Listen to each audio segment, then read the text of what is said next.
BYOLABA BYENDABA katuwe byetulaba okwetolola ensi yonna.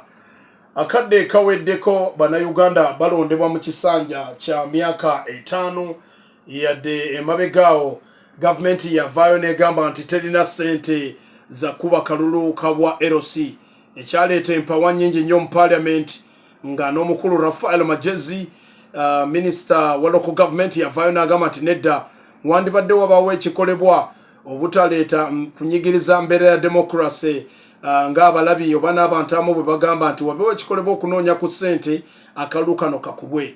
Bwe tutunuulira akalulu kano ku roadmap yaffe ya electoral commission tulaba nga abantu babuzaayo ekinene nnyo emyaka nga3 akalulu kasobole okuba nga kakwajja. Ebitundu ebyenjawulo mu bantu abagala obukulembeze oba ebibiina by'obukulembeze mu Uganda batandise okubanga ebbugumu litandika.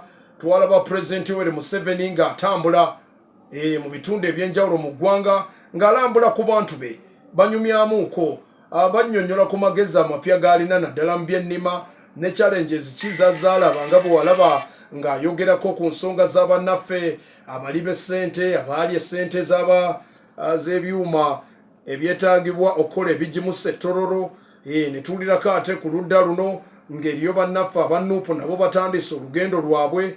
FDC twali tugisuubira okubaako ne kyekolawo naye olutalo oluli mu kibiina kya FDC kyandibanga kiyinza okukosa FDC naddala mu kaseera kano ke tulimu ng'ebula emyaka 3 gino. Tukimanyi nti ebyobufuzi mu kaseera kano mu Uganda abantu bangi batandise okubanga buli omu anoonya waagenda okudda mu lulimi olufuutifuuti kye tuyita positioning. Olina agamba njagala bwa kansala, njagala bwe MP, njagala kutandika kubuuza ku bantu, njagala bwa chairman. Kano ke kaseera era we tulabira abaali tebabuuza bantu, abaali tebalambula bantu. Kaakati ennyimbe we tuzirabira nga abantu batandise okwogera ebigambo nti olumbe we lugeza ne lubawo mu kaseera akafaanana kati.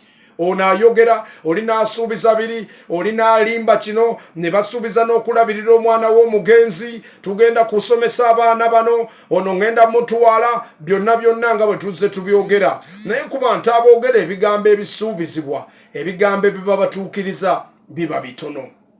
Ampuliriza, kikye tulaba mu kaseera kano, Kyagulanyi wuuyo atandise okuba nga atambula.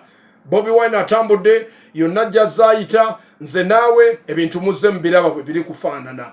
Abantu bali kuvaayo nnyo okumulaga obuwagizi ng'era bwe walaba bwe baalaga muhoozi yonna gyazaakola ki jazayita. Ekibuuzo kikyali kimu nti Kyagulanyi yatugamba nti electoral commission singa tegeza kola reform zaayo oba okuzza ebintu byayo byekola mu nteeko ayinza obutalabika ku ballot paper y'akalulu mu kiseera ky'emyaka 3 gino ejijja. Wakati wonange ku muliro guno n'ebigambo by'omuwulira awanda olowooza anaalemu okulabika ku ballot paper kubanga electoral commission eganye okukola reforms oba nedda?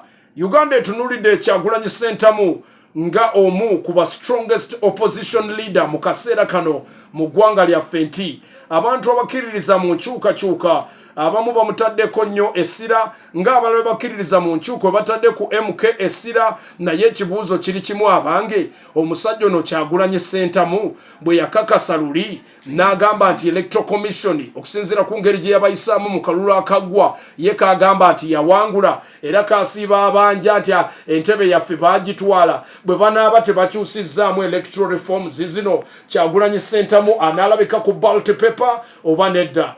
NBS Radio gy'owuliriza program Evening Drive lyanda kulyanda. Njagala okubeebaza mwenna ababadde naffe okuva gye tusimbukidde okutuusa akaseera kano tugiwumbyewumbye.